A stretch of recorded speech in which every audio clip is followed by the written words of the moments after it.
¿Qué tal amigos? Bienvenidos a un episodio más de Todo está en los libros. Este es un episodio muy especial porque se encuentra conmigo un amigo que ya es un invitado habitual en este canal y espero que haya más charlas con él porque sabe pues de muchos temas. En esta ocasión vamos a hablar acerca de la historia del cristianismo y este es un episodio también especial porque pues estamos en Semana Santa, así que qué mejor que hablar de este tema en estos días. Y él es Ricardo Stern. ¿Qué tal, Ricardo? ¿Cómo estás?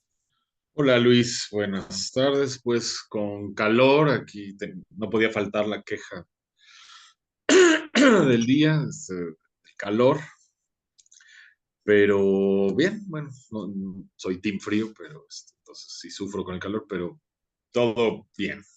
Me olvidé de decir, amigos, que Ricardo se encuentra en la Ciudad de México y también que es un escritor con bastantes libros, de los cuales ya nos hablará, que tienen que ver con la historia, ¿no, Ricardo? La teología, incluso Pues la historia, política, ¿verdad? teología, poesía, política, ciencia política, novelas, teatro incluso, Mm. hay de todo, pero la mayoría son de literatura.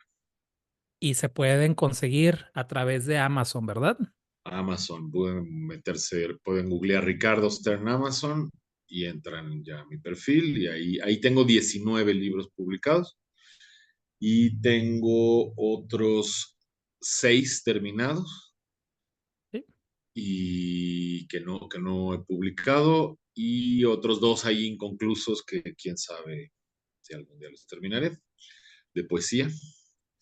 Ya cuando está uno viejo ya no sale la poesía.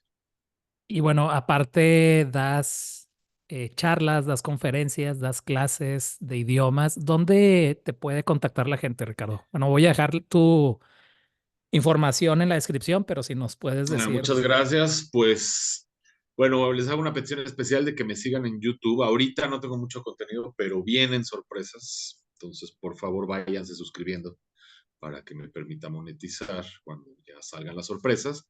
Ricardo Stern en YouTube. Les pido ese favor. Y en Instagram, doctor.stern. Y por ahí me pueden escribir o por mi Facebook, Ricardo Stern o Doctor Stern. Y ya les contesto y nos ponemos de acuerdo de clases de varias cosas, de eh, historia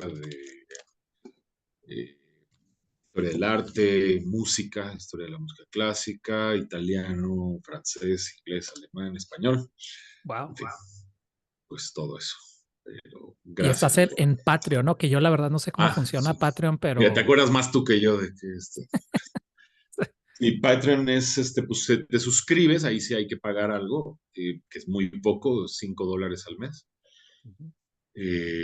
Y que ya me urge que se devalúe el peso, porque pues, me están pagando en dólares, es poquitos pesos. Pero sí, son 90 pesos, algo así, es muy barato. Y con eso doy 4 conferencias exclusivas al mes, también sobre estos mismos temas, pero pues se ponen buenos. El otro día incluso di un recitalito de piano y yo tocando y explicando todo lo que pasa. Es muy fácil suscribirse, nada más entran a patreon.com/ Ricardo Stern, todo seguido. Y ahí mismo ya les dice en qué plan quieren suscribirse. Y y ya les aparece un muro donde tienen acceso, incluso no he borrado conferencias como en un año y medio, así que ahí están todas pueden aprovechar y ver todas las que dan de muchos temas. y el famoso desprecio de la historia, Ricardo. El famoso, te digo que tú te acuerdas más del famoso Desprecio de la Historia, podcast, Historia con Comedia, eso está en YouTube, y Spotify y Amazon, todos. El Desprecio de la Historia podcast. Ya tenemos como 230 y tantos episodios. Al ratito va a salir otro, sale los domingos. Pero el mejor episodio de todo es es el número 100. El 100 es mi biografía, pero vean otros para que ya les interese, digan, porque primero van a decir, pues yo a mí que me importa la biografía de ese cuate. Pero bueno, sí. Y en OnlyFans, ¿cómo estás? Bueno, ahí es donde realmente gano dinero. Sí. No, todavía no me animo, pero híjole, al paso que van las cosas. Por eso, pues, ayúdenme a no caer en Ah, uno de no esos cae. más. Excelente, Ricardo. Y bueno, en esta ocasión pues vamos a hablar del cristianismo, un tema que yo sé que te apasiona, Ricardo. Y bueno, antes de entrar a dicho tema, me gustaría preguntarte pues de dónde te viene el gusto por la historia de no solo del cristianismo, sino del judaísmo, de la religión, la teología, es decir, desde cuándo te interesa, cómo te acercaste a ello. Ok, gracias. Pues mira, la verdad es que la historia me ha gustado siempre, desde que recuerdo. Cuando tenía 8 años me compraban mis papás libros de historia, así pues como para niños, aunque más bien yo creo que para adolescentes. Y, y me gustaban mucho y les leía ávidamente uno tras otro. Me decían, ya lee más lento porque pues, está bueno el gasto, ¿no? Había que estar corriendo a la librería cada rato. Y siempre soy, en realidad soy alguien muy orientado al arte y a lo estético. Música, estudié también arquitectura del paisaje, me gusta todo lo arquitectónico. El cine, me gusta mucho eso. Y siempre, pues como buen esteticista, yo tengo la tesis, y de eso tratan mis últimos libros, de que de verdad, objetivamente, el pasado era más bello. No quiere decir que sea un reaccionario tampoco, porque al mismo tiempo que creo que era más bello, también creo que era mucho peor en todos los demás aspectos, ¿no? Entonces, quienes estamos muy orientados por lo estético, bueno, pues siempre vamos a vivir con esa nostalgia, ¿no? Del pasado, pero no quiere decir que se viviera mejor para nada, todo lo contrario, ¿no? Imagínate, simplemente pues, no existía el aire acondicionado, no existía el avión, ¿no? O sea, vaya, los antibióticos, etcétera, etcétera. Entonces, de hecho, era una pesadilla vivir en el pasado. Guerras, una persona a lo largo de su vida le podían tocar 10 guerras, o yo que sé cuántas invasiones, se morían jóvenes, en fin, era terrible, ¿no? Poder absoluto, no había derechos humanos, entonces, pero estéticamente sí era mucho mejor, por lo menos ciertas épocas del pasado. Entonces, pues a través de la belleza del pasado, pues, siempre me llamó mucho la atención la historia.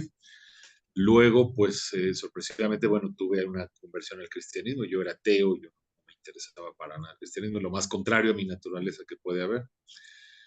Eh, pero pues tuve una convicción, o sea, estudiando el tema, dije, bueno, parece que podría ser cierto, y, y apliqué la apuesta de Pascal, ¿no? Pues mira, ante las dudas de que podría ser cierto, pues la mejor apuesta es que sí, ¿no? Yo vengo de una familia de origen judío y pues, secular, no nada religiosos, y fue pues la mayor sorpresa posible, ¿no? De repente, pues ya hasta me bauticé y todo, y bueno, todo el mundo en shock. Y bueno, estudiando, pues fui cada vez afinando más, ¿no? ¿Dónde está, dónde se puede encontrar la versión del cristianismo más apegada, pues, a la Biblia, a la tradición, a la historia? Y así, pues, terminé dando en el luteranismo, este, por muchas razones. El que quiera conocerlas a fondo, a fondo, a fondo, pues puede leer mi libro Ocho preguntas sobre la iglesia. Está también ahí en Amazon. Es mi libro de eclesiología y ahí explico, pues, con mucho detalle todo el tema de la tradición, qué fue la reforma, por qué era necesaria, en qué herejías había caído la iglesia para ese tiempo, cosas así, ¿no? Todo ahí viene con mucho detalle y con muchas pruebas. Yo siempre procuro dar la mayor cantidad y calidad, ¿no? De pruebas, porque son las pruebas que a mí mismo me convencieron. Yo soy el primero pues, que se está arriesgando, ¿no? O sea, estar equivocado, pasar por esta vida equivocados, pues es una tragedia, ¿no? Entonces, tenemos que, por lo menos, echarle todas las ganas para no estarlo, ¿no? Para no vivir en un error, pues es trágico, ¿no? Que al final pase tu vida y pues, siempre viví en un error. Entonces, yo soy el primero que se arriesga si no tengo suficientes pruebas, si adopto una creencia y no la puedo probar suficientemente, pues yo mismo me arriesgo. Entonces, por eso también, pues las proveo, ¿no? Para quien las quiera ver. Ricardo, y tú, bueno, Básicamente. que has estudiado tanto el tema, ¿cómo surge el cristianismo? Digo, porque lo más fácil es decir, bueno, es una consecuencia de Jesús, ¿no? Pero yo sé que es mucho más complicado que eso, ¿no? Porque para empezar, Jesús no quería, hasta donde tengo entendido, pues crear una religión y mucho menos, ¿no? O tú me corregirás. Bueno, él sí habla, ¿no? Sí menciona claramente una iglesia, sí menciona una serie de reglas de conducta y sí menciona un desarrollo, una historia de esa iglesia hasta la consumación. O sea, para la predicación de Jesús, toda la historia posterior a él, pues se divide entre la primera venida en que vino a pagar por los pecados del mundo y la segunda venida en la que viene ya a concluir esa obra, a juzgar al mundo, a salvar a los que tengan que salvarse y a establecer un reino perfecto de justicia para siempre, ¿no? Esa es la predicación. Eh, y a partir de ahí, un grupo de personas creyó en todo este mensaje. No, es decir, podemos decir, bueno, es un charlatán más, como miles que ha habido, que surgen, que prometen cosas, que yo soy el Mesías y que crean su secta.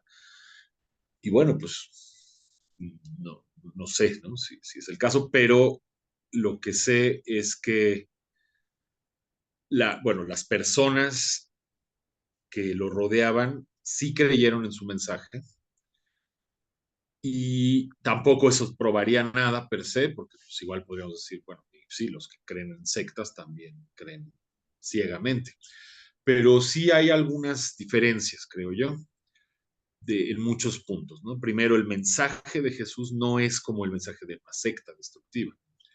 O sea, si él fuera un loco, malvado, charlatán, megalómano, como los fundadores de sectas destructivas, eh, bueno, primera, pues el contenido ético de su enseñanza y de quienes lo siguieron sería diferente, sería una ética destructiva,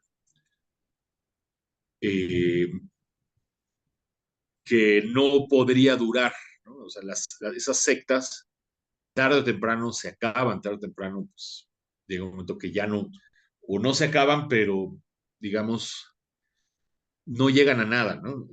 Mientras que el cristianismo, por más que se estudia, por más que todo, pues, por lo menos a nivel de ética, muy difícil derribarlo, ¿no? O sea, si tú sigues la ética del cristianismo, tu vida probablemente va a ser mejor, pero si sigues la ética de Osho o de cualquiera de estos loquillos, bueno, hay miles, ¿no? Hay tantos que ni se me ocurren. Este, no te va a ir bien, ¿me entiendes? Es una ética que está hecha para fregarte. Entonces, esa es una diferencia. Otra diferencia es que sus seguidores dieron la vida por él, pero, y eso también podrían decir, ok, sí, también los de Al Qaeda pues, daban su vida por Alá y lo que sea, ¿no? Tampoco eso per se es la gran cosa, pero hay algo que sí es muy diferente y que probablemente yo no sé de ningún otro caso en estos últimos 2000 años que se parezca a eso, y es que estas personas, para empezar, no estaban locos. Tenemos textos escritos por ellos y era gente bastante inteligente, bastante cuerda, bastante sensata, con un muy elevado nivel de ética, que ayudaban a los demás, que hacían muchas cosas por los demás, que no cobraban, que no ganaban nada, no tenían ninguna ganancia, y que tenían muy claro la diferencia entre la realidad y la ficción, y que aseguraban haber visto cosas sobrenaturales. Y no es un loquito que dice que vio un ovni, son muchos que dicen lo mismo, ¿no? Ujú. Y que dan su vida antes que negarlo.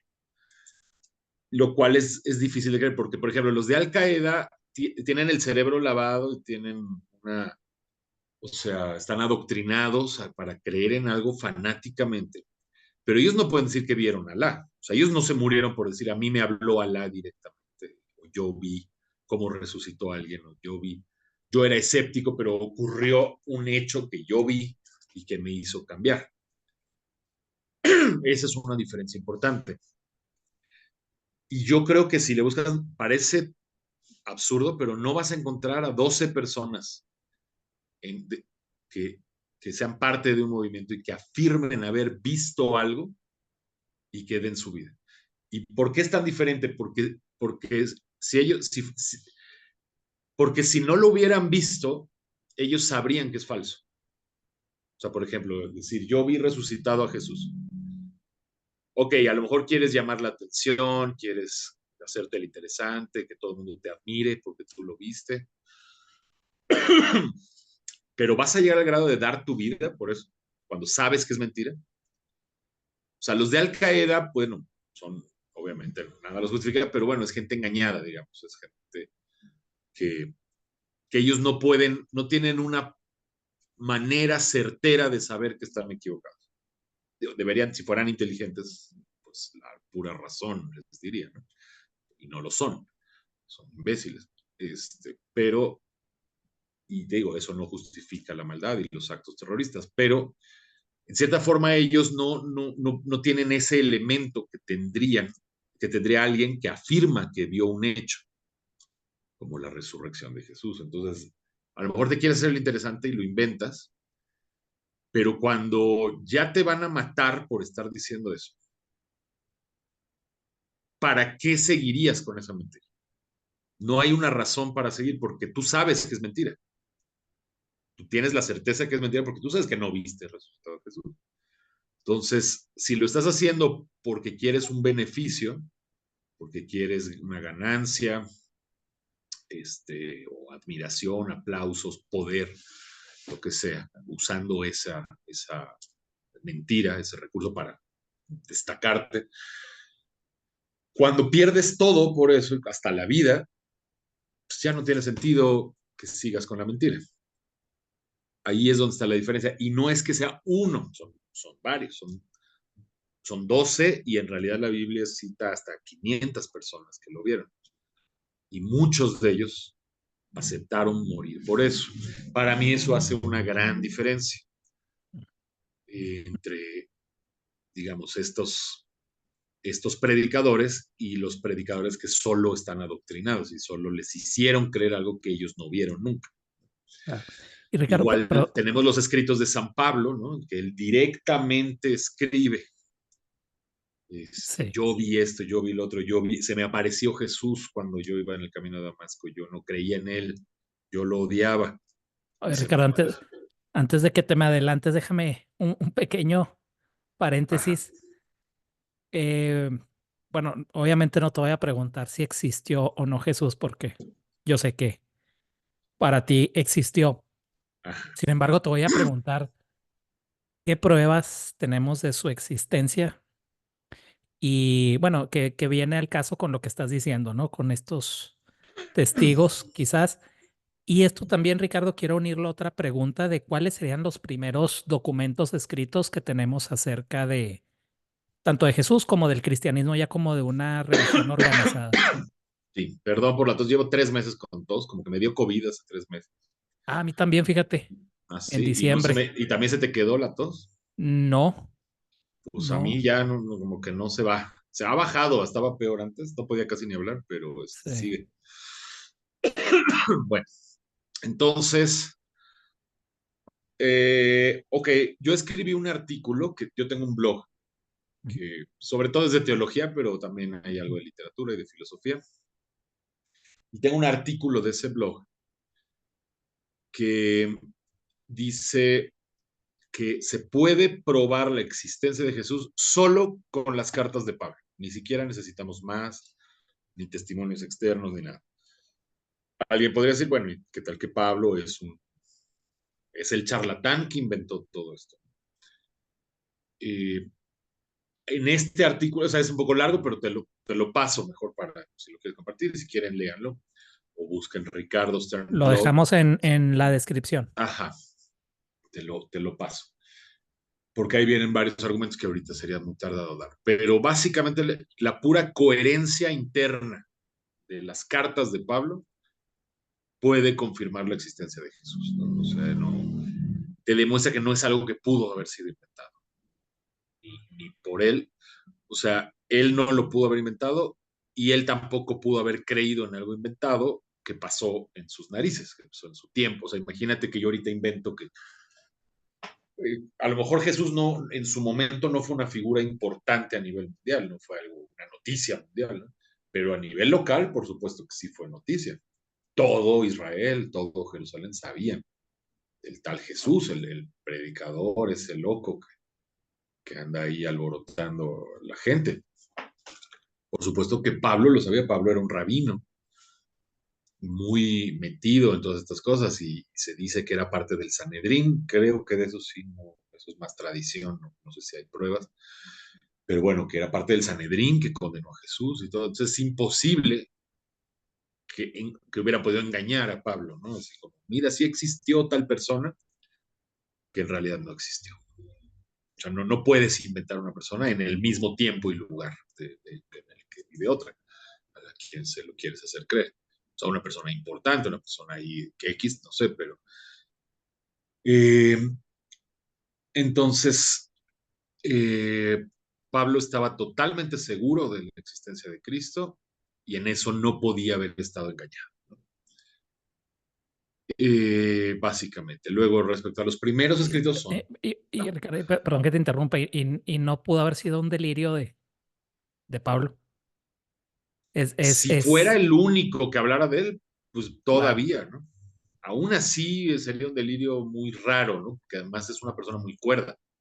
O sea, sería lo único en su vida en lo que ha delirado, porque por lo demás, pues O tú sea, lees sus cartas y incluso hace argumentos muy elaborados, tiene muchísimo conocimiento de la Biblia, cita, y en esa época pues no había Google y ChatGPT y no sé qué, o sea, él cita de memoria la Biblia, tiene muchísimo conocimiento, sus argumentos son siempre coherentes, tiene una ética muy elevada, y la gente que alucina y tiene delirios, pues no se comporta así, o sea, nunca se ha visto una persona que sea totalmente cuerda, inteligente y que de repente tenga un solo delirio hacia el punto de que invente. Pero todavía si fuera el único, pues podríamos considerarlo, pero son muchas personas, ¿no? Escribiendo sobre esto, ¿no? Eh, pero aún así, ahí en este artículo doy pasajes concretos y todo y explico por qué la misma coherencia interna. Es más, yo mismo voy a volver a leer ese artículo porque ya ni siquiera me acuerdo de todo. Y sí que a veces elaboras un libro, un artículo, es que lo tienes que volver a leer porque ya ni tú te acuerdas de lo que escribiste.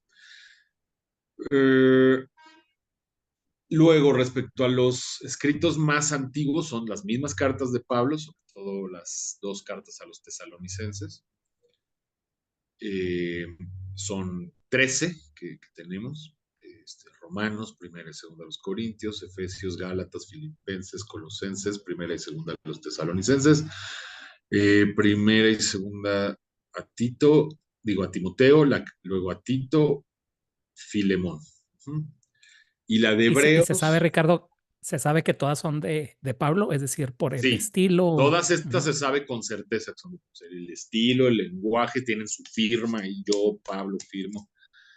Cuenta detalles de su vida personal, primera persona, o sea, como que nadie en serio puede dudar que esas son, ¿no? Ahora, dentro de esas hay todavía un núcleo que lo menciono en el artículo cuáles son, que son todavía más indudables, o sea, digamos, romanos, no me acuerdo cuáles otras son de ese núcleo, que son como que todavía más certeras, ¿no? Y, y hay una que sí se considera dudosa, que es la de Hebreos, ¿no? Es una carta canónica, que ahí está, se determinó que sí era inspirada y tal, pero esa tiene algunas diferencias con las otras cartas de Pablo, no viene su firma, etcétera, no viene su nombre, no vienen casi referencias personales. Aún así, yo sí pienso que debe ser de Pablo, pero bueno, eso no hay certeza, ¿no? Se queda abierto. O sea, es una carta demasiado bien hecha como para que sea de alguien más, ¿no? O sea, él es el que hacía las cartas así, ¿no? Y se podría explicar la diferencia porque esta está dirigida a los hebreos, mientras que las otras están dirigidas a los gentiles.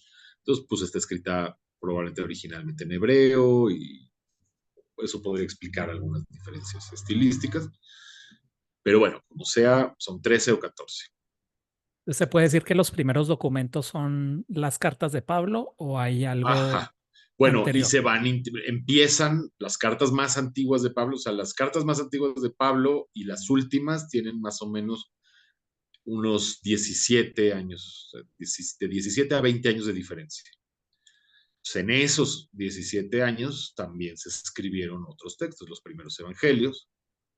Marcos se considera que es el más antiguo. Mateo está basado en Marcos, pero con nueva información. Se atribuye a Mateo, que es uno de los 12 apóstoles, alguien que conoció y convivió con Jesús directamente. Eh, Lucas, que no conoció a Jesús y no era de los 12, pero sí era un colaborador de Pablo, y se menciona o sea, en el libro de los Hechos hay partes que él escribe en primera persona, que él está ahí, y él es el autor de Hechos también, entonces es un colaborador de Pablo, entonces, bueno, recibió la información directa, pero bueno, o sea, no sabemos exactamente de quién, pero era alguien de la época, ¿no? O sea, que sí, era muy cercano en el tiempo de Jesús. Y Juan, que también es uno de los apóstoles, ese es el último de los evangelios porque Juan es el único apóstol que no fue martirizado y que vivió hasta viejo.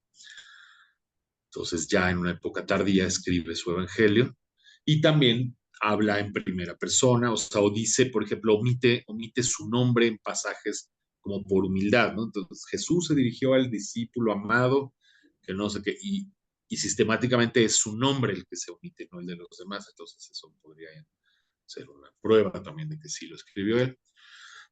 Ese se habría escrito, bueno, hay diferentes versiones. Unos dicen que por el año 90, otros dicen que poco antes del 70. La verdad no hay manera de saberlo. Mm, yo me inclino un poco más por antes del 70 porque no menciona la muerte de... Bueno, sí alude en una parte, que ese es uno de los argumentos que dicen que podría haberlo escrito después, alude en una parte a la muerte de Pedro. Entonces, esa ocurrió, se calcula en el 67. Entonces, eso indicaría que lo escribió después, pero no hay alusiones, por ejemplo, a la caída de Jerusalén, cosas así, que son eventos muy importantes que ocurrieron en el 70, por eso es posible que me inclino un poquito más hacia que fue antes de la caída de Jerusalén. Eh, ¿Qué más? Luego vienen Eh, los escritos. Oye, Ajá. Ricardo, perdón que te interrumpa. ¿Por qué se dice que Pablo, bueno, es algo que yo he escuchado, se considera el primer teólogo? Es decir, porque es el primero que sistematiza. Porque es el primero que no solo cuenta una historia, o sea, los evangelios cuentan una historia, no están haciendo una sistematización o un análisis o sea, lo que está diciendo Jesús dijo tal y tal y tal. Tienen pequeñas ahí momentitos, ¿no? De interpretación y eso, pero básicamente son historias. Y Pablo no cuenta ahí una historia, sino que hace teología, hace una, o sea, Es hacer toma teología. toma el Antiguo y el Nuevo Testamento para convertir toda esa historia en un mensaje ya más sistematizado con conceptos teológicos, ¿no? El Evangelio, la palabra de la cruz, la, el, la parucía, la resurrección de los muertos. Entonces, o sea, ya eh, utiliza conceptos que derivan también de esa historia, pero, pero ya lo hace de un modo más, pues como trabaja un teólogo, pues más intelectual, más creando estas categorías y tal. Y es un buen teólogo y lo hace muy bien y sus argumentos siempre son buenos, ¿no? Siempre están basados en algo sólido. Entonces, por eso es que así pensar que sea un loquito, quién sabe, ¿no? Y también sabemos que es alguien que se oponía al cristianismo y se oponía a la iglesia, y de la noche a la mañana cambia y él llega diciendo es que vi a Jesús.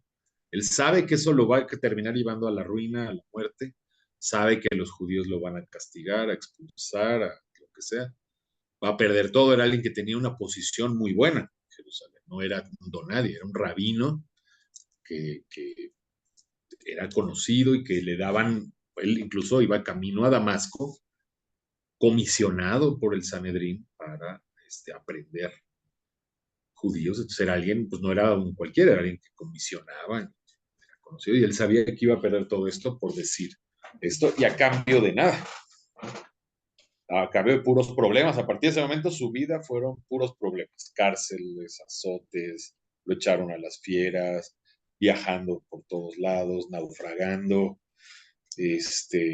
bueno, olvídate todo lo que pasó, burlas, lo apedrearon no sé cuántas veces. Eh, pues ¿por qué lo haría, no? A menos que estuviera de verdad muy loco. Y todo esto a razón de una visión que tuvo, ¿no, Ricardo?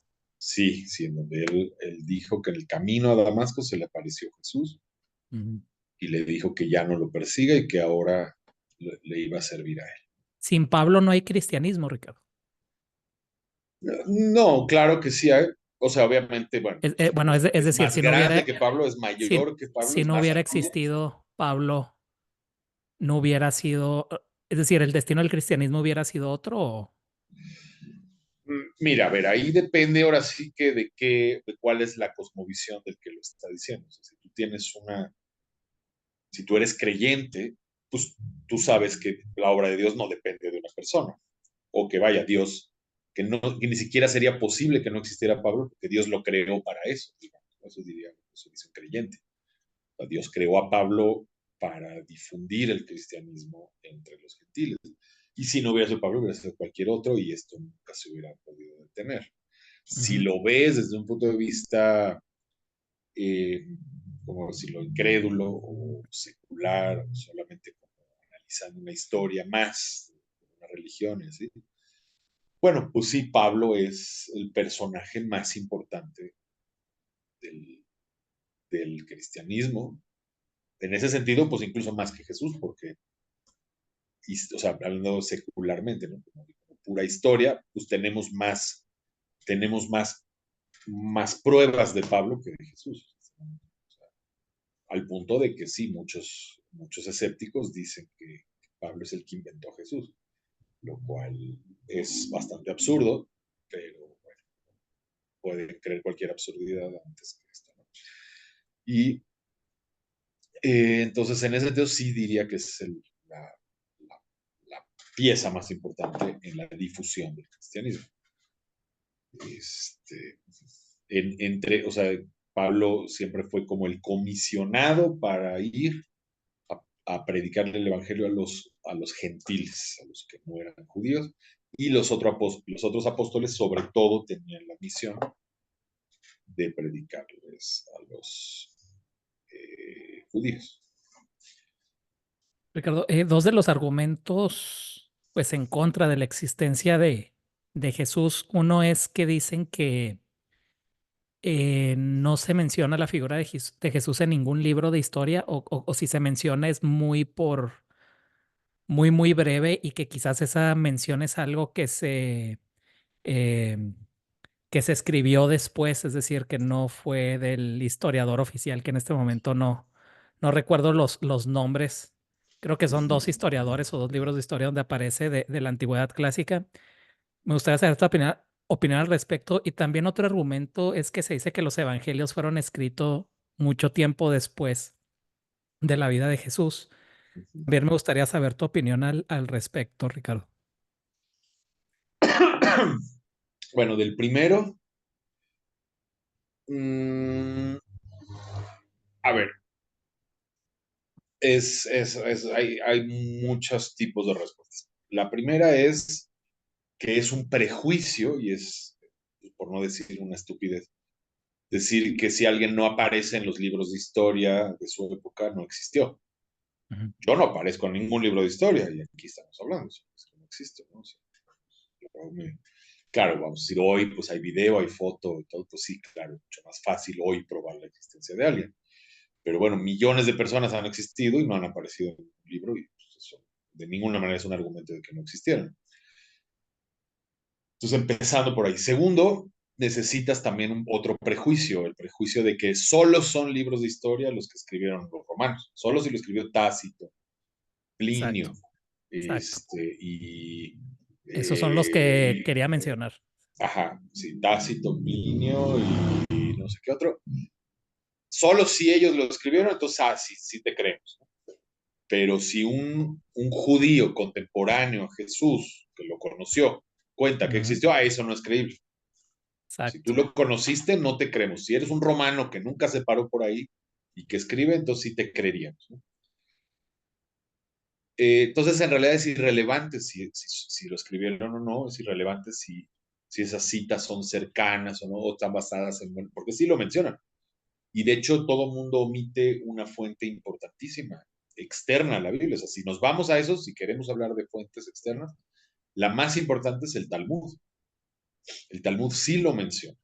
El Talmud. Entonces, Fíjate que sí, lo tenía ahí en el subconsciente, pero realmente no sé ni qué es. Yo creo que te lo escuché a ti en alguna emisión. Si nos puedes hablar, eso está bien interesante. bueno, el Talmud no es mala idea, fíjate, de hecho voy a hacer una plática de Patreon sobre eso.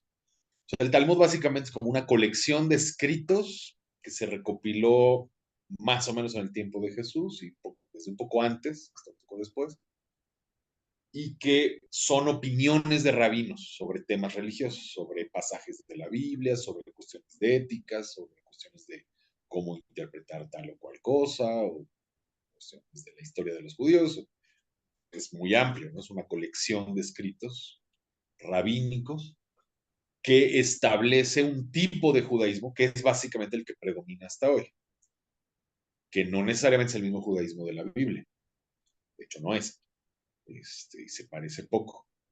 Es un judaísmo ya, digamos que el Talmud es como el cuerpo principal de escritos del grupo de los fariseos, que era una secta judía de esa época, ¿no? Un tipo de judaísmo. Y todos los demás tipos de judaísmo desaparecieron y solo quedó ese. Entonces, por eso es el que conocemos hasta hoy, por eso se cree que el Talmud es como universalmente judío y no es cierto, en realidad es un producto de una secta dentro del judaísmo. Y, eh, y entonces esos rabinos de la época de Jesús sí lo mencionan. Entonces, si fuera inventado, o sea, imagínate que yo invento un personaje y lo pongo a decir cosas que sacuden a la sociedad, que sacuden al gobierno y sacuden a las instituciones religiosas, Ujú, y que ninguna de esas instituciones religiosas se le ocurre nunca decir que no existió. Sería lo más fácil, ¿no?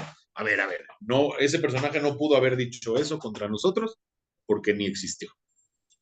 ¿Por qué no niegan su existencia? Pues porque sería absurdo. ¿Cómo puedes negar la existencia de alguien que sí existió? Más bien decían que era un charlatán, que eso confirma su existencia. Era exacto. un charlatán, Digo, era un brujo, hablar bien o mal es irrelevante, pero como bien dices, pero nunca dicen que no existió, dicen que sí exacto, existió. Entonces, si exacto, quieres una referencia externa que sea definitiva, sería esa. Pero tampoco hay razones para quitar la evidencia interna. O sea, si yo existí y mis amigos escriben de mí después de que me muero, imagínate decir, no, esos escritos sobre él no sirven, porque solo tiene que escribir un historiador romano o así para que valga. exacto. Bueno, pues claro que un historiador romano de la época, ¿cómo iba a saber? O sea, los historiadores romanos se enteraron de él cuando ya era famoso después. En ese momento él fue famoso solo en Jerusalén y en Galilea y en las áreas donde se movía, claro que era famoso, pero a nivel local, ¿no? O sea, a nivel de todo el imperio romano, pues ahora sí que ni lo topaban.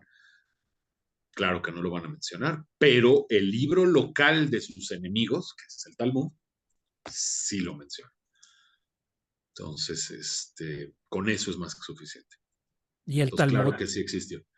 Y es de la época sí, de, sí, es de la época son escritos que datan de un poco antes, a un poco después. Por ejemplo, Pablo estudió en la tradición del Talmud, o sea, el maestro de Pablo, el rabino Gamaliel, era discípulo del rabino Gilel, que es prácticamente el fundador del Talmud. Entonces, Pablo estaba ahí, en el corazón de la tradición del Talmud, y se sale radicalmente de ahí, se pasa al bando contrario, perdiendo todo, todos sus privilegios, toda su comodidad, sus beneficios, todo lo pierde y hasta su vida por afirmar siempre que se le apareció Jesús y que le dio instrucciones, ¿no? ¿Y cuál era la segunda que dijiste? La primera era la de las Sí, fuentes. la segunda es los evangelios, que también se Sí, dicen que los evangelios se escribieron mucho tiempo mucho tiempo después. después. Pues obviamente fechar con exactitud los evangelios es muy difícil, pero no es cierto que se escribieron mucho tiempo después. La primera, hay varias razones para saber esto, ¿no? Primera, porque dan un montón de datos que prácticamente solo podría conocer a alguien que estuvo ahí, que es de esa Mm, época. ujú. Especialmente Lucas, los dos libros de Lucas, que son su Evangelio y Hechos de los Apóstoles, están llenos de referencias geográficas, históricas, todo, muy locales, muy de alguien que los vio. Incluso el libro de los Hechos está escrito también en primera persona, pero a partir de cierto punto. O sea, primero habla en pasado, ¿no? Pablo hizo esto, y Pablo fue, y Pablo vino. Y luego dijo, nosotros fuimos, nosotros nos embarcamos. ¿Por qué cambia? Porque a partir de ese momento él se une al grupo. Pues a partir de que se une, él lo empieza a narrar en primera persona y va contando exactamente lo que ve. Y además se acaba en un momento en donde no puede, o sea, en un momento que literariamente es muy malo, porque no pasa nada, no tiene ningún final interesante ni nada. Llegan a no sé dónde y encarcelan a Pablo y bueno, pues ahí nos quedamos esperando a ver qué contestaba el emperador y pues casi casi que les sigo informando y ahí punto, y ahí termina. Qué mal final es eso, o sea, si hubiera sido un escritor posterior, pues hubiera llegado hasta contar el martirio de Pablo, la caída de Jerusalén. Es obvio que se acaba ahí porque ahí se escribe. En ese punto de la historia, antes del año 67, se tuvo que haber escrito el libro de los Hechos. Y el Evangelio de Lucas es la primera parte es el primer volumen de ese mismo libro, por lo tanto es anterior al libro de los Hechos. Entonces sabemos que el Evangelio de Lucas se tuvo que haber escrito antes del 67. Y, eh, y con eso en todo caso basta, porque los demás, aunque hubieran sido escritos 300 años después, al final dicen exactamente lo mismo, o sea, son sinópticos, ¿no? Tú los puedes comparar y están diciendo el mismito mensaje. Podrán tener, unos incluyen una parte que otro no y lo que sea, pero están diciendo el mismito mensaje. Entonces, y el de Marcos tiene indicaciones de que podría ser incluso más antiguo que el de Lucas. Sí. Y, ay, espérame, no sé quién está marcando, que no debería. Llamada grupal de un grupo que ni nombre tiene, que ni estoy en. Bueno, sí estoy y por eso sonó, pero no tengo idea quiénes son.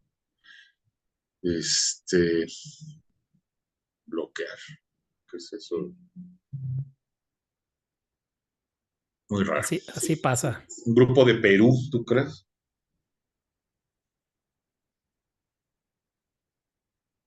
A ver, ya sé quiénes son. Son unos de un podcast que me invitaron Sí. a hablar, ya no me acuerdo ni de qué, pero déjame ponerle silenciar para que no estén distrayendo. Siempre. Ok. Entonces ya viste, no es tan fácil, o sea, no puede llegar un ateo así por sus pistolas nomás, decir Claro. que yo soy muy científico. Y no, bueno, si eres muy científico, ¿por qué no estás considerando todo esto? ¿No? ¿Por qué no estás considerando los detalles que da Lucas? Y por qué termina ahí en un momento X, ¿no? En su libro, ¿no? Y omite contar cosas importantísimas que pasaron después, pues porque no habían pasado cuando terminó. En ningún lugar de la Biblia se menciona la muerte de Pablo y de Pedro, eso es un hecho importantísimo en la historia del cristianismo. Ujú. No dice dónde, murieron. Eso ya es la tradición, en la Biblia no está. Y cuentan muchas cosas súper nimias. Sí, ¿por qué no contarían algo tan importante? Pues porque no había pasado. Claro. Igual la caída de Jerusalén, no hay ni una sola mención, que es un hecho extremadamente importante en la historia del judaísmo y algo que predijo Jesús. Está muy interesante esto, Ricardo, y me gustaría tratar todavía muchos temas. Todavía nos faltan dos Eh, mil años de historia. sí. Me gustaría preguntarte, Ricardo, los evangelios se me hacen muy interesantes. Me gustaría preguntarte cuáles son los evangelios apócrifos, si son importantes o si no son importantes, si aportan algo nuevo, si aportan algo para, pues, argumentar la existencia de Jesús o quizás no. Y también me gustaría preguntarte por qué el evangelio según San Juan es como más místico, más simbólico que los otros. Perdón, San Juan, Ajá. sí, San Juan. Sí, sí es diferente. Son tres sinópticos y Juan es diferente. No, no sigue el mismo esquema, cuenta exactamente las mismas cosas. Sí. Y los evangelios apócrifos, esos sí son muy posteriores, Ujú. muy fantasiosos, no solo fantasiosos, sino yo diría que son kitsch. O sea, así como hay figuras religiosas kitsch, ¿no? Idolitos kitsch y procesiones kitsch y música religiosa kitsch de mal gusto, ¿no? Yo creo que los relatos de los evangelios apócrifos son de mal gusto, son demasiado cursis, demasiado tan irreales, tan fantasiosos son de mal gusto, definitivamente. Y esos sí que son posteriores, esos sí son del año 300, 400, los más antiguos pueden ser del 200 algo. Entonces ahí sí fíjate cuánto tiempo después están. Y además hay otra cosa, esos no fueron escritos por cristianos ortodoxos, no fueron, precisamente por eso son apócrifos, nunca fueron aprobados por la iglesia ni fueron considerados ortodoxos, sino que surgen en el contexto de sectas, sectas sobre todo gnósticas, que son pseudo cristianas, que están disfrazadas de cristianismo, pero no tienen ya nada que ver con el cristianismo.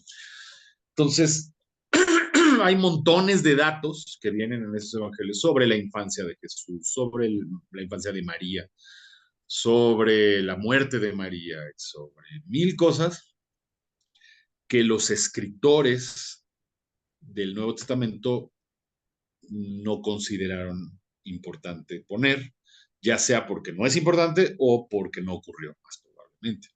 Entonces, o sea, como es imposible saber cuáles de esos datos son ciertos y cuáles no, pues se debe desechar por completo. O sea, a lo mejor, por ejemplo, una mujer le puede contar un milagro que hizo Jesús de niño.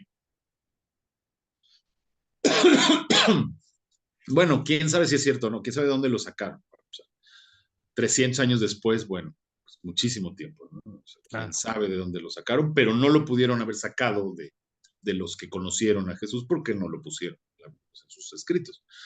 Que si pasó o no, pues no sé. Y en todo caso, pues es irrelevante y se debe considerar falso hasta que se demostrara lo contrario. Directamente hay que descartarlo. Y además contienen doctrinas muy peligrosas. Y ahora, aunque oficialmente fueron rechazados esos evangelios, por desgracia, sí se adoptaron muchos de estos mitos, leyendas y cursilerías. Sí ¿Cómo cuál, se Ricardo? ¿Los Reyes Magos, por ejemplo? ¿O eso Eso viene? sí está en la Biblia, aunque no dice reyes, Ah, ok. nada más dice los magos o los sabios del Oriente, Ujú. pero no dice reyes ni que eran tres, entonces, pero sí es un buen ejemplo, o sea, eso de que eran tres y de diferentes colores y Sí. de diferentes lugares y Melchor, Gaspar y Baltasar, eso no está en la Biblia y esas son de esas tradiciones que, pues, así como pues, pudo haber sido cierto, pues, lo más probable es que no. Y, por ejemplo, la dormición de María es otra. o muchas cosas sobre la infancia de María, los nombres de sus padres, Ujú. un montón de cosas. Se enfocaban mucho, esos evangelios se enfocaban mucho en María, porque la veían como una divinidad gnóstica, güey, como parte ahí de su, como que en el paganismo, y el gnosticismo es pagano, en el paganismo necesitas una figura femenina divina que contrapese a las masculinas. En todas las religiones paganas hay dioses y diosas, ¿no? Osiris, por ejemplo, ¿no? Así es. O simplemente la luna y Ujú. el sol siempre se asoció a deidades masculinas y la luna femeninas, y pues en esa época creían que eran igual de fuertes, porque pues, de hecho se Y ven del Osiris, mismo aquí tamaño. estoy checando de dónde era, Ricardo, de dónde viene eso. Egipcio, ¿verdad? Sí, Así es. sí, en la que sea, en la que Así busques es. vas a encontrar dioses y dioses, ¿no? Ujú. Y entonces necesitaban esa divinidad femenina y por eso se agarraron de María, era la figura perfecta. O María Magdalena, es otra que les gusta mucho en los evangelios apócrifos, ¿no? Exaltar. Entonces, sí, pero eso está totalmente fuera de la ortodoxia cristiana. Y te digo, mitos que sí, que María no se murió, que fue llevada al cielo, que no sé qué. Y después, por desgracia, la iglesia, que sí era la de verdad ortodoxa, empezó a incorporar estos mitos, al menos parte de ellos, y con el tiempo, pues, por alguna razón, lo pagano tiene mucha atracción para la mayoría de la gente. O sea, es más atractivo lo pagano que lo cristiano. Entonces, incluso dentro del cristianismo ortodoxo empezó a predominar cada vez más lo pagano, eh, que proviene de estos. Por ejemplo, el protoevangelio de Santiago, casi hasta se considera canónico en la iglesia oriental, las iglesias ortodoxas orientales, y trae muchas cosas dudosas, ¿no? Muchas. Ujú. Entonces, casi lo usan como una referencia canónica, y en Occidente no tanto, pero sí lo toman muy en serio. Y los mitos que trae ahí sobre María y demás los toman también muy en serio, desgraciadamente. Ricardo, la Biblia como la conocemos actualmente, ¿cuándo surge? Es decir, ¿cuándo se pone? ¿Quién decide quién decidió que iba ahí, quién no, que no, perdón? Este, pues digamos que como por tradición, desde la misma época, o sea, bueno, desde la época en la que se escribían, por ejemplo, una iglesia recibía una carta de Pablo o de Pedro y sabían que eso era escritura. Incluso se menciona, por ejemplo, una carta de Pedro dice que las cartas de Pablo son escritura. Ese es el término clave, escritura. Si algo es escritura, es que es canónico, digamos, que es inspirado por Dios, que debe ser tomado como norma de fe y conducta. Ujú. Entonces, ya desde esa época se sabía que estos textos eran escritura. Y también se sabía que circulaban otros que no eran, ¿no? Que había también textos falsos. O había otros que no eran falsos, pero que te podían tener errorcillos y que no podían considerarse escritura. Sobre todo los de ya después de los apóstoles. Hay discípulos de los apóstoles que escriben en los 50 años, digamos, posteriores a la muerte de los apóstoles y que no se consideran canónicos. Ni uno solo de ellos se considera canónico porque ya tienen errores. Eh, Pueden ser una buena referencia, una referencia histórica de qué creía la iglesia en ese tiempo. Y pues obviamente, bueno, estar tan cerca en el tiempo de los apóstoles, pues te da cierta autoridad, pero nunca se consideraron canónicos. Entonces, básicamente, pues se elaboraban listas, o sea, a ver, cuáles sí, cuáles no. Desde muy al principio se hicieron listas de libros que sí y libros que no. Y había cierto debate por acá y por allá, que si este, que si el otro, pero en general esas listas fueron más o menos las mismas siempre. Hasta que ya mucho después, en tiempos de San Jerónimo, siglo IV, bueno, ya en un concilio formal se reúnen todos los representantes de todas las iglesias, Ujú. este, para acordar cuál va a ser la lista definitiva, el canon, y ya se acuerda, ni siquiera en un solo concilio, fueron varios, que ya se llegó al acuerdo definitivo, que es el actual. ¿La Biblia de San Jerónimo estaba en griego o latín? No en latín, la Vulgata. Sí, él tradujo toda la Biblia del hebreo y del griego al latín. Que ya se empieza a traducir hasta la Edad Media, ¿no, Ricardo?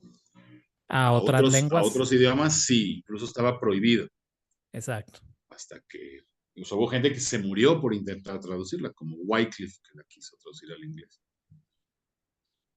Y no le fue nada bien. Ricardo, ¿y por qué el Evangelio de San Juan es Ah, distinto a los otros?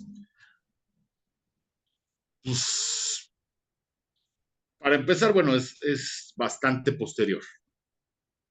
O sea, si es que lo escribió Juan, que parece ser lo más probable, bueno, pues tendrá 20, 25 años después. Y luego, pues es probable que intencionalmente sea distinto porque ¿para qué hacer otro evangelio igual?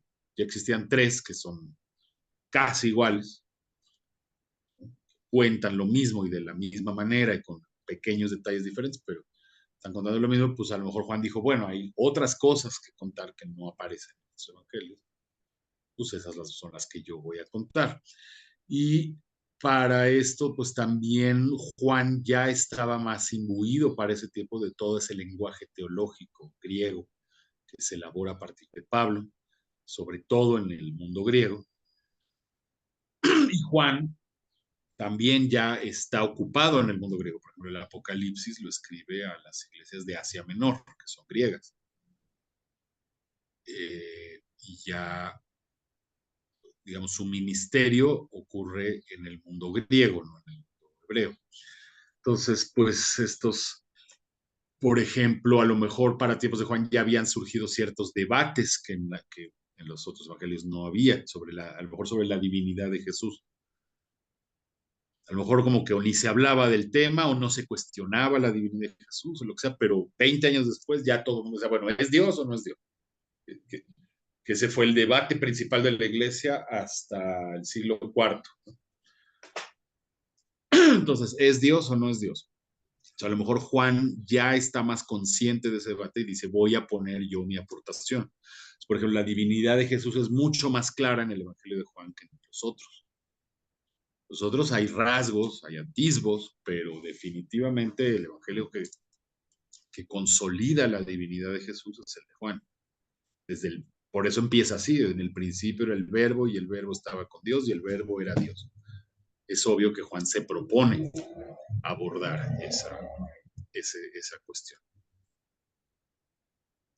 Ricardo, y me gustaría preguntarte ahora acerca de la época de la persecución de los primeros cristianos y cómo es que el cristianismo luego pasa a ser la religión oficial de Roma. Es decir, por qué hay esta transición y sobre todo, qué implicaciones tuvo hacer el cristianismo la religión oficial y si es que esto contribuyó a la caída del Imperio Romano. Ay, Dios, la tos. Eh, uf. Bueno, a grandes rasgos, el primer perseguidor de la iglesia fue Nerón. Bueno, primero la iglesia fue perseguida en Judea por los judíos, que trataban de extinguir esto, ¿no? Y de erradicarlo. Ujú. Y los judíos perseguían a los cristianos no solo en Judea, sino en la diáspora, en todos los lugares donde se iban encontrando. Como que a los romanos pues les valía, decían, esta es una cuestión de judíos, que me importa que se peleen entre ellos, son sectas del judaísmo peleándose entre sí, son diferentes interpretaciones, no es mi asunto, pero ya para tiempos de Nerón, en el 64, pues ya había muchos cristianos, ya estaban por todo el imperio, ya en la ciudad de Roma pululaban, eh, y pues Nerón, que la verdad es que pues era un psicópata que lo único que quería era ver a quién perseguía, por el pretexto que fuera, pues encontró en el cristianismo el pretexto perfecto, porque pues estos emperadores se creían dioses y se hacían adorar como dioses, y si alguien no los adoraba, pues los perseguían. Entonces, tanto los judíos como los cristianos estaban en ese caso, entonces eran perfectos objetivos, ¿no? Para perseguir. Y eh, pues así empieza y en realidad ya no paran las persecuciones. Después Diocleciano, Domiciano, o sea, aunque nunca paró, pero bueno, hubo momentos donde fue todavía peor. Todo el siglo II y III fueron de muy intensas persecuciones. La gran mayoría de los mártires del calendario pues vienen de esos años. Algunos muy famosos, San Valentín, San Lorenzo, que a San Lorenzo lo asaron en la parrilla y por eso el monasterio de San Lorenzo del Escorial, si tú lo ves de arriba, tiene forma de parrilla. Eso pocos lo saben, pero tiene forma de parrilla por la parrilla de San Lorenzo. San Ignacio de Antioquía, San Policarpo, bueno, montones de San Jorge de Capadocia, que por supuesto lo del dragón es mito, pero sí existió San Jorge. Eh, bueno, muchísimos más, ¿no? Y entonces esta es la época de los mártires. Después, ahora, estos mártires, bueno, ya no eran testigos directos, ¿no? Aquí sí funciona de otra manera, ¿no? Su testimonio, pues, es de fe. Creemos en esto y confiamos en las personas que nos lo están transmitiendo. Pero la primera generación son los que sí murieron por lo que vieron, ¿no? Por defender lo que vieron. Y ese es el fundamento de la fe. Eh, hasta que, bueno, y esto pues no hubiera parado, si no es por una casualidad, diría el escéptico, o un milagro, diría el creyente, que es la conversión de Constantino, que Constantino fue emperador de Roma desde del 306 al 337, 31 años. Y él es el que jugó el papel crucial en la transición del imperio hacia el cristianismo. Según relatos históricos o legendarios, a saber, pero algo hay, ¿no? Evidentemente. Eh, Constantino tuvo una experiencia espiritual durante la batalla del puente Milvio en el 312, donde estaba peleando contra un rival por el control del Imperio Romano que se llamaba Magencio. Y antes de la batalla, Constantino afirmó haber visto una visión del símbolo cristiano, lo que conocemos ahora como el crismón. No sé si lo ubicas, es el que es No. como... Se usa mucho en todas las iglesias, es como una P con, como una Oh, cruz, sí. así, sí. Ya sabes, eso se llama Mm. crismón. ¿Qué Este, simboliza eso? pues esas son las letras griegas chi y ro, superpuestas, que son las primeras letras del nombre de Cristo, Cristo, Cr. Y acompañada de la frase, en este signo vencerás. Entonces, como que eso animó a Constantino de que vencería y decidió convertirse al cristianismo y adoptar ese símbolo como emblema en sus estandartes militares. Eh, y en esa batalla del puente Milvio, pues logró Constantino una victoria muy sorprendente sobre Magencio, lo que consolidó su poder como emperador. Entonces, bueno, él sintió que pues, había sido un milagro, que se a Dios. Y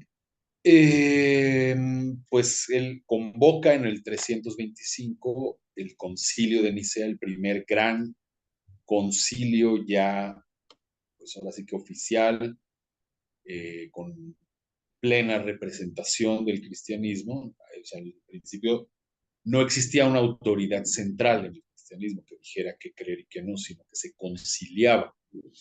Entonces se convocaba y llegaban obispos y enviados de todos los patriarcados y de todas pues las regiones y tal, y votaban, era democrático, era colegiado, y votaban, y así se iba definiendo la doctrina, invocaban al Espíritu Santo para que no deje que el concilio falle, y se consideraba que un concilio ecuménico, o sea, ecuménico es de oikúmenos, que es el mundo, un concilio que abarcara todo el mundo cristiano, con la debida invocación al Espíritu Santo, se consideraba que lo que ahí se determinaba pues era normativo, aunque no canónico. Nunca se consideró que era tan canónico como la escritura.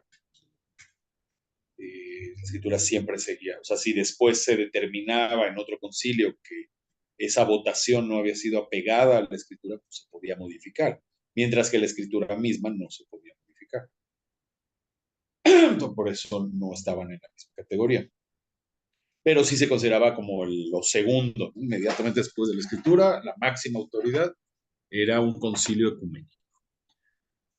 Por eso convoca Constantino este concilio de Nicea, con participación del mundo cristiano griego y latino, y ahí se define lo más importante que es en ese, porque además también la teología y la historia del cristianismo puede tener mucho que ver con las herejías del momento. O sea, a veces la iglesia zanja una herejía, pero surge otra.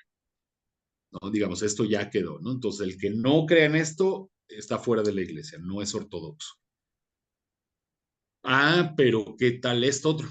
Siempre va a haber algún chistosito, ¿no? Que quiere llamar la atención, inventándose algo nuevo. ¿Qué tal esto otro? Entonces surge una nueva herejía y otra vez tiene que haber un concilio, tienen que ponerse de acuerdo los teólogos, no siempre es tan fácil saber quién tiene la razón. Uh-huh. Entonces, los escritos de cada época de la historia del cristianismo tienen que ver con las herejías que van surgiendo, y la manera de combatirlas. Por ejemplo, todos los escritos de San Agustín pues, son para combatir al pelagianismo, al maniqueísmo, al arrianismo y a otras, ¿no? La herejía principal de esta época era el arrianismo, que negaba la divinidad de Cristo. Entonces, pues para eso fue este concilio, sobre todo. Y también algo muy importante de esta época es el Edicto de Milán, en el 313, que promulga el mismo Constantino con su coemperador Licinio, y en este edicto se garantizaba la libertad de culto a los cristianos en el Imperio Romano, poniendo fin a las persecuciones que se habían tenido anteriormente. Y bueno, luego en el Concilio Niceno pues establece el famoso credo, ¿no? Credo niceno, que es el credo principal que se dice en todas las misas, ¿no? Hay 3 credos oficiales. Bueno, en la iglesia griega solo hay uno. El único credo oficial es este. En la iglesia latina hay 3. El credo de los apóstoles, que es muy parecido, pero más corto. El credo niceno y el credo atanasiano, que es más largo. Pero el que se suele recitar más en las misas es el niceno. Ricardo, ¿y es verdad? Perdón, ¿es verdad que el cristianismo tuvo que ver para la caída del Imperio Romano o no? Pues híjole, ¿cómo saber?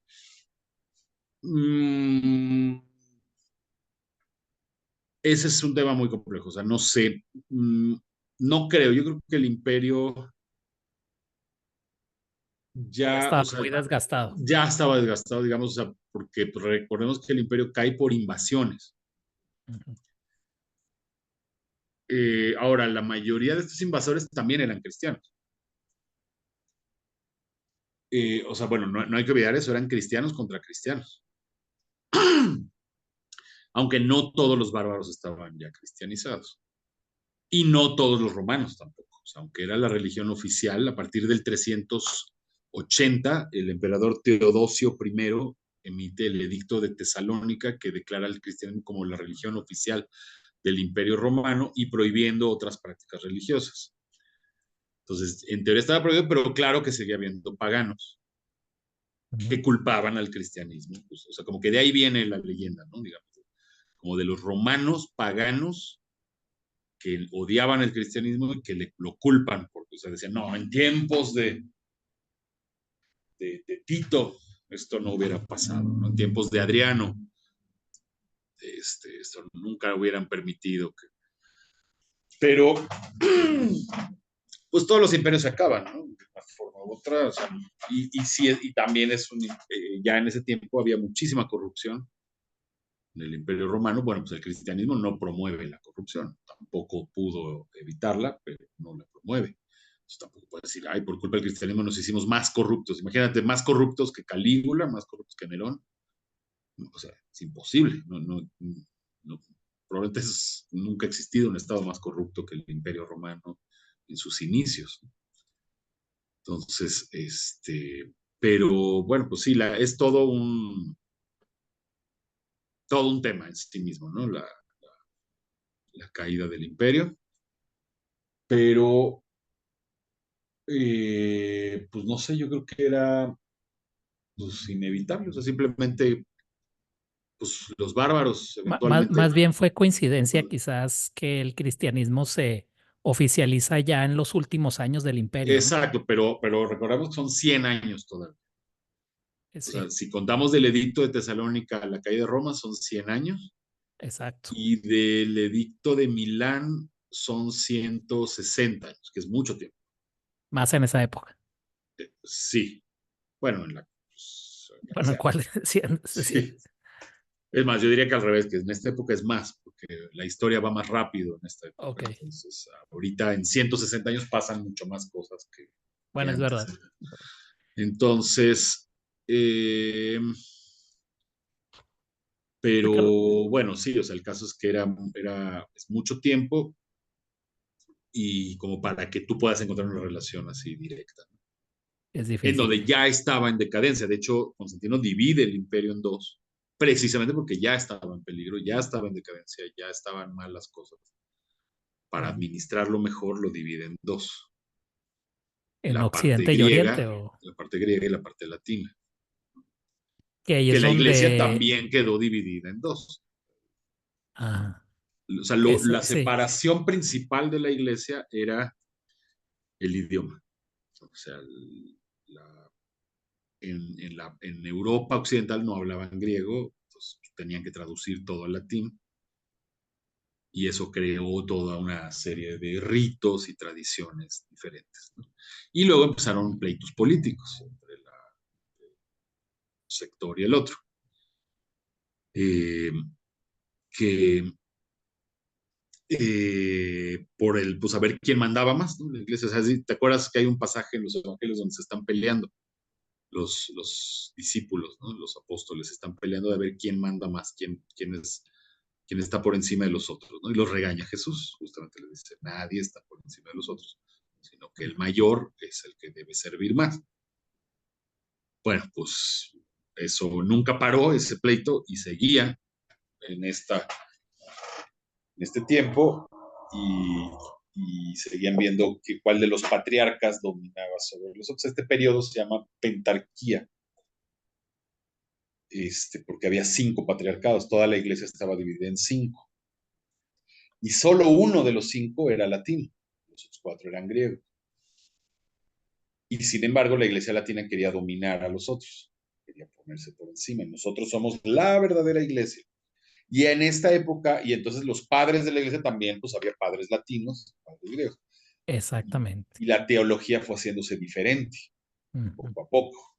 A lo mejor en lo esencial sí seguían teniendo el mismo credo, que después los latinos también trataron de cambiar el credo, por cierto. Es Pero por lo la menos, época de digamos, San Basilio, ¿verdad? San Basilio Magno y no sé cuándo empezó la época del tú, del tupoque, no, del filioque, ya va a ser el tupoque, esa es otra cosa, es una falacia. Del filioque, por ahí en esa época es cuando lo quieren. cambiar. La verdad, ahorita no me acuerdo el año exacto. Y, pero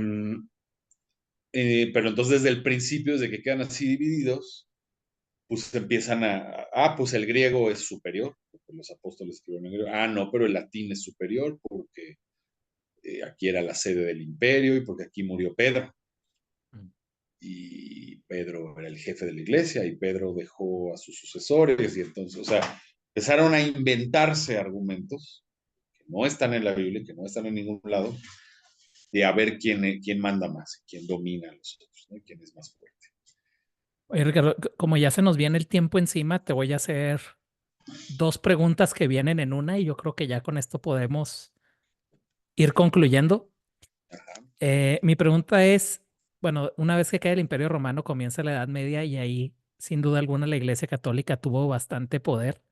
No sé si nos puedas hablar un poquito del poder de la Iglesia Católica durante la Edad Media y cómo este poder desemboca en la reforma de Martín Lutero. Es decir, ¿por qué Martín Lutero lleva a cabo este cambio? Y te pregunto por Lutero porque sé que te interesa bastante. claro.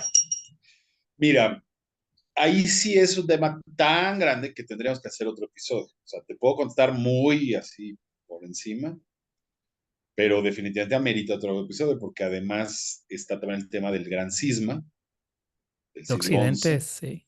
Ujú. eh, Donde hubo dos y, papas, ¿verdad? Uno en ajá, Aviñón. no, bueno, hubo épocas de dos papas, de tres papas, eh, y hay demasiado que decir de toda esta época.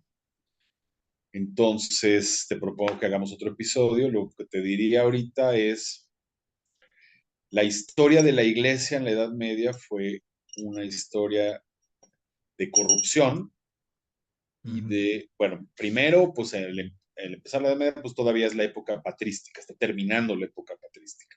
O sea, la época patrística es básicamente el periodo desde, desde el edicto de Milán, en que dejan de ser perseguidos, luego el concilio de Nicea y el edicto de Tesalónica. Ahí, por primera vez, cambia o sea, ocurre algo totalmente nuevo en la iglesia. No había habido un solo día de la iglesia en que no estuvieran perseguidos hasta ese momento. Entonces, eso cambia muchas cosas. Una iglesia perseguida y legal funciona muy diferente que una iglesia legal y luego oficial todavía más. Por ejemplo, pues no es lo mismo tener templos, ¿no? Lugares abiertos, públicos de culto, que reunirse en casas o en cuevas, o catacumbas, en cementerios, ¿no? Desde ahí ya es muy diferente. Las preocupaciones de la teología también son otras. O sea, como que cuando estás bajo persecución no tienes mucho tiempo de ponerte a especular y que si la unión hipostática y crear términos. No, no, ahí lo que tienes que, la teología de esos siglos está enfocada en, tienes que dar tu vida por Cristo, eso pues es lo que te va a salvar y entonces te vas a ir al paraíso y va a compensar todos tus sufrimientos y tienes que obedecer al obispo porque el obispo es el líder que vela por ti y el que pues, toda la iglesia tiene que seguirlo porque estamos en guerra, ¿no? Es como un general. El obispo es visto como un general en tiempos de guerra, ¿no? Después, el obispo ya es visto como un jerarca, como alguien con poder político. Ya no es el general de la guerrilla. Este, y pues es cuando en esa época es cuando se establecen todas las tradiciones propiamente católicas que siguen hasta hoy y que pues bueno, no están exactamente en la Biblia, pero tampoco necesariamente contradicen a la Biblia. Habrá unas que sí, otras que no. Pero no necesariamente, no es que contradigan a la Biblia, es que la Biblia también fue escrita en tiempos de persecución. Y bajo ese otro esquema que hacía todo muy diferente, donde, digo, no se preocupaban sí había misales, sí había ya una liturgia, sí había credos, sí había muchos elementos, pero en una forma mucho más primitiva. No, la iglesia no tenía tiempo de estarse ocupando en las vestimentas y en la fórmula para la Eucaristía y en el qué tipo de copa debes usar y cómo debes adornar el templo y qué debe estar en el altar. Hay un montón de cosas, ¿no? Cómo se hace la evangelización, ya si no estamos perseguidos. De pronto la iglesia empezó incluso a ser rica, que tampoco lo había sido. En fin, Sí, y todo, y definitivamente ya empiezan te también a propongo surgir hacer otro programa. los ministros profesionales, que antes pues era una persona normal, ¿no? Y se empiezan a juntar tradiciones, por ejemplo, desde el principio del cristianismo hay una tradición que se llama, que son los padres del desierto, que son como los místicos, Ujú. los protomonjes, digamos, ¿no? Que surgen en el siglo II, III, IV, y que eran así de plano ascetas, ¿no? Así como que vivían en el desierto, en cuevas, que solo comían hierbitas y que eran como sabios, así que sonaba el gong cada vez que hablaban. Y entonces, pues de repente al unirse con la iglesia oficial, pues esa es la tradición que da lugar a los monasterios, a toda la tradición monástica. Eso es un tema bien interesante para otro programa. Sí, sí, te digo. Claro. Entonces, sí, no, y ahora imagínate llegar hasta Lutero, pues estamos a años luz. Pero bueno, Pero te lo pregunto más, bueno, sin duda alguna, aquí te extiendo la invitación para un programa específicamente de la Edad Media y de los padres del desierto, se me hace muy interesante. eh, Pero si nos puedes hablar un poquito, Ricardo, y ya podemos concluir si quieres con esto. ¿Qué importancia tuvo Lutero para la reforma hasta nuestros días del cristianismo? eh, ok, Bueno, que bueno, también este es otro programa, ¿verdad? Pero exacto, también es otro programa sí. que los invito también a ver nuestro episodio de Lutero en el desprecio de la historia, que está bastante completo.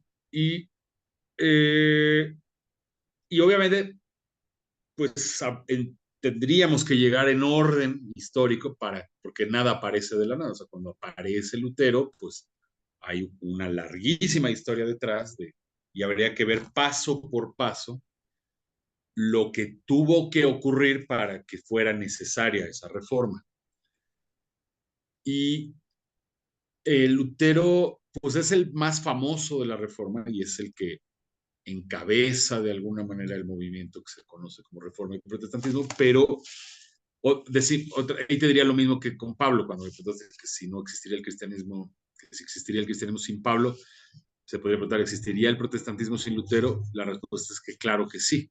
Ujú. O sea, es un Zwingli, movimiento por que ejemplo, es iba otro, a ¿no? pasar tarde o temprano, y bueno, pues hay la historia, pues el azar o la providencia, o como le quieras llamar, pues pone a alguien que es la figura visible de un movimiento, pero esos movimientos no ocurren por una persona, eso no puede pasar.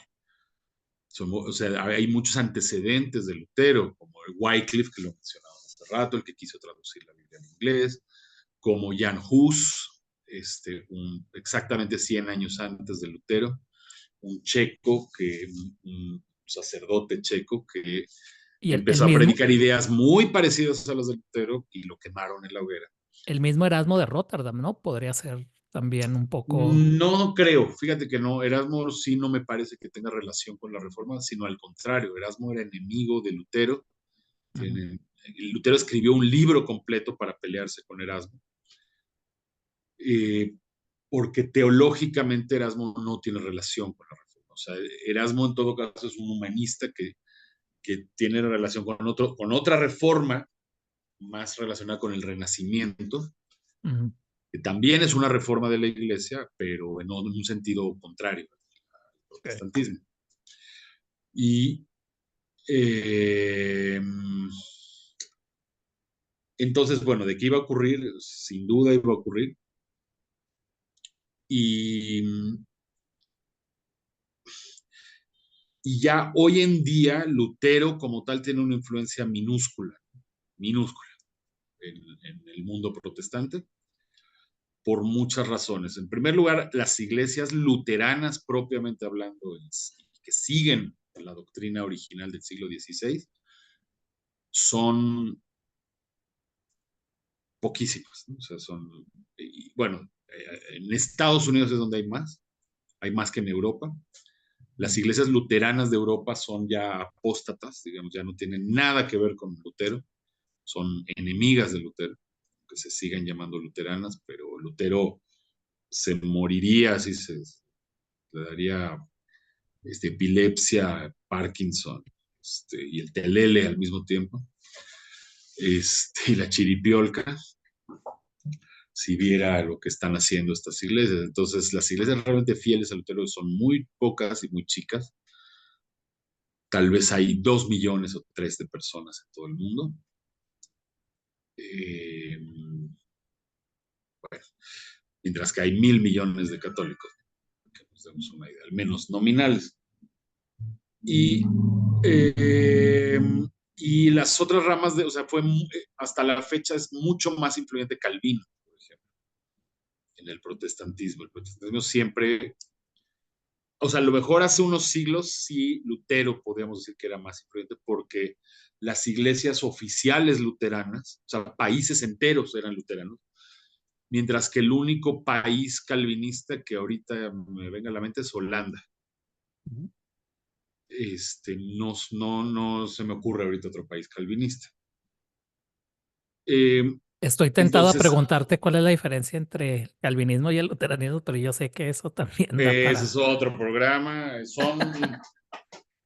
Eh, hay muchos puntos en común, pero Claro. sobre todo las diferencias son en eclesiología, o sea, en el concepto de la iglesia, en los sacramentos, en la liturgia, en el tema de la predestinación. Oficialmente hay diferencia, pero de fondo yo creo que creo que como que es más una falta de comunicación o de entendimiento. Yo creo que no debería haber esa diferencia en cuanto a la predestinación. Eh, y sí, tiene matices distintos, eh, pero Lutero nunca aceptó la teología calvinista.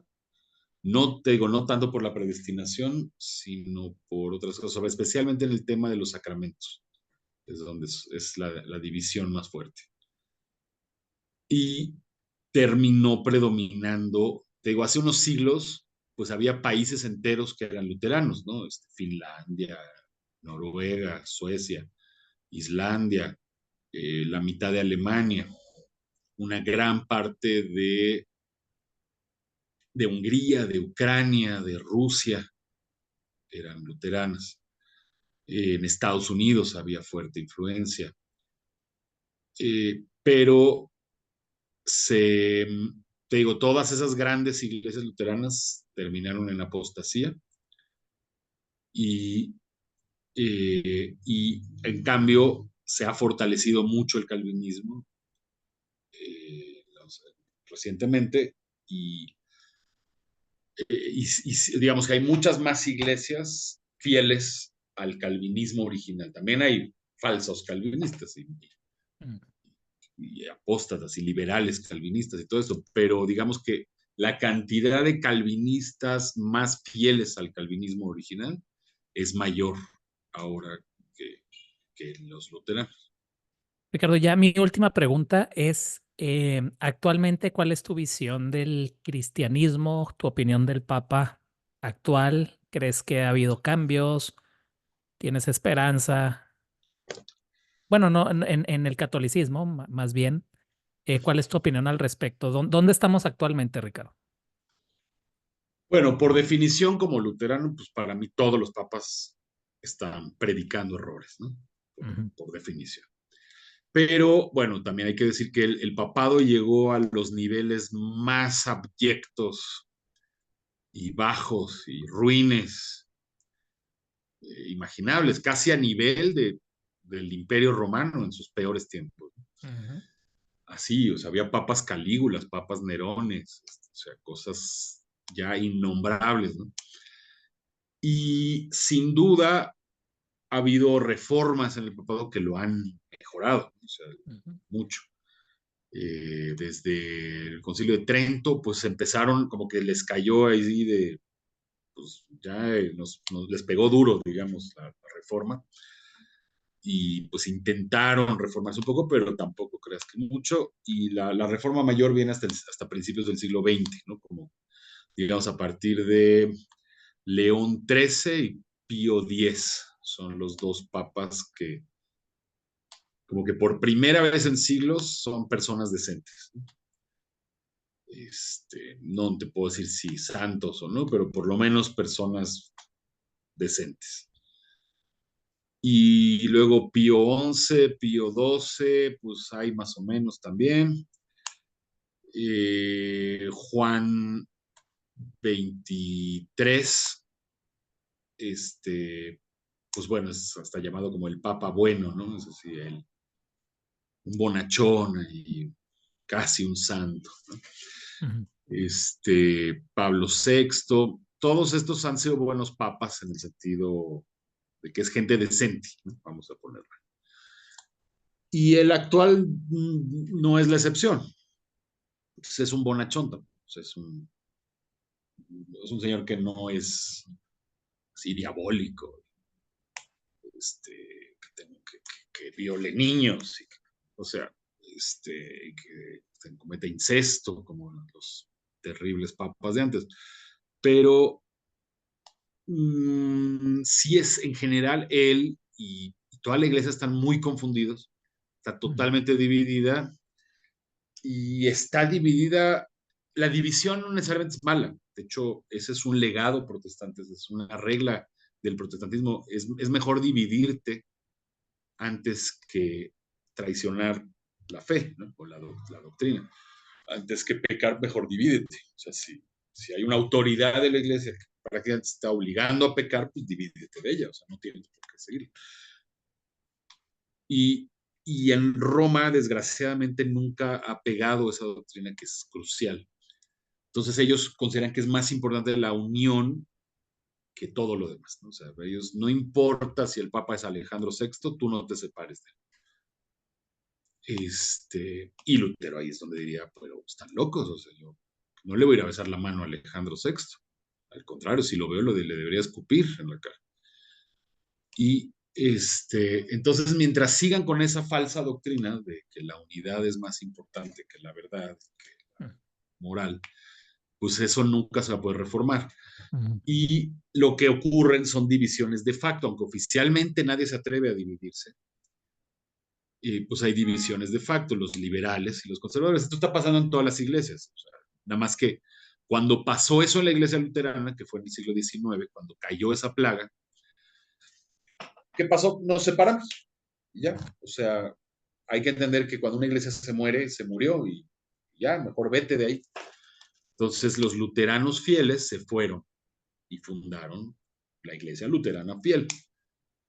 Y los demás pues se quedaron con su cáncer hasta el día de hoy, por eso digo que son puras iglesias apóstatas, porque se quedaron ahí ya, se fue, ahora sí que los que sí querían seguir en serio y dejaron ahí a los payasos.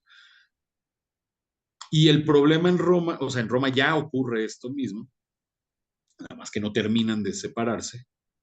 O sea, si te fijas, en realidad es bueno. O sea, este ejemplo que estoy dando de la iglesia luterana es buena. ¿Por qué? Porque estas iglesias apóstatas sí, a lo mejor están peor, porque no tienen ya ni quien les diga que están mal. Ujú. Pero, pero al final, ¿qué es lo que pasa? Si se hubieran quedado los conservadores, digamos, o los fieles, si se hubieran quedado en esas iglesias con gobiernos liberales, pues se hubieran terminado corrompiendo también. O sea, es mucho más probable que los liberales corrompan a los otros, que viceversa. Entonces, por eso es que es buena esa división. Y aquí no ocurre, entonces, pues eso crea una presión tremenda.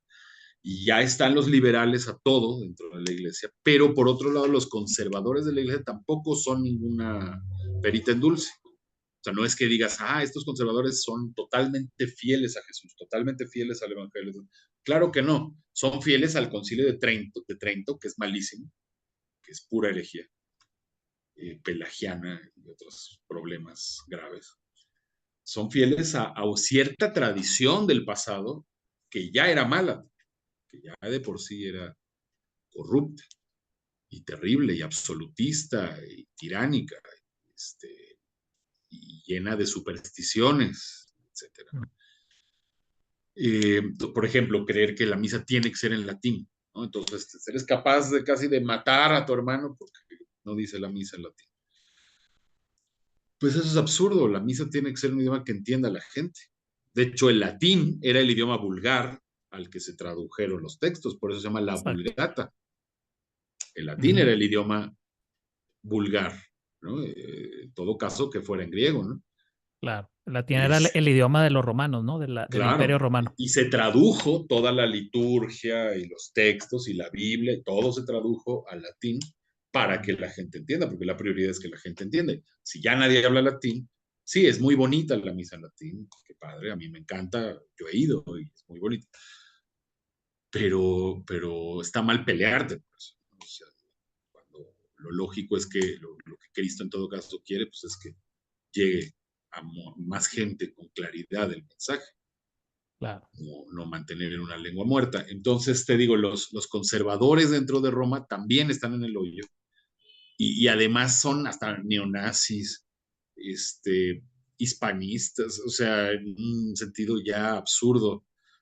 Eh, o sea, confunden, por ejemplo, pues, el imperialismo español con la verdadera religión católica cristiana que fundó Jesús, como si Jesús hubiera fundado el imperialismo español. Mm. Como si los imperios, todos los imperios son anticristianos, por definición.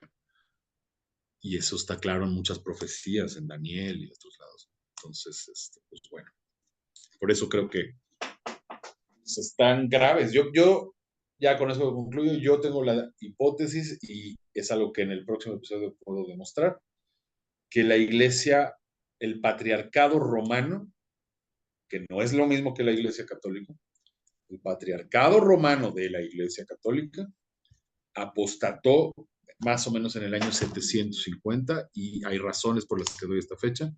Así que no se pierda el próximo episodio para que veamos por qué en el 750 apostató y desde entonces no se ha levantado. Ha tenido épocas un poco mejores, un poco peores, pero ya no se ha levantado desde A qué te entonces. refieres con apostatar? Pues a que abandonó la fe, abandonó Ok. ya la verdad, la fe, Mm. el, el Espíritu Santo ya la abandonó también, o sea, ya hay una desconexión entre la iglesia y Jesús, Claro. digamos, desde el 750. Pues, ¿qué te parece, Ricardo, si el próximo programa lo hacemos desde los padres del desierto hasta el año 750? Si quieres un poco más, puede ser hasta el gran cisma, si quieres. El gran cisma, que eso es en Mil mil cincuenta y cuatrocientos tres 1053. 1053. Ok, ok. Bueno, me gusta. Perfecto, Ricardo. Oye, sé que tienes un compromiso, así que ¿qué te parece si concluimos? Ujú. Y pronto, pues, otro episodio hablando de este periodo. Pues no me queda más que agradecerte, Ricardo. Muchas gracias. Yo creo que tratamos temas, pues, muy importantes. Se me pasó rapidísimo el tiempo, así que te agradezco y pues esto saldrá esta noche, pues para que sea realmente un especial de Semana Santa. Sí, hoy es Domingo de Ramos, Así así es. que hoy inicia la Semana Mayor.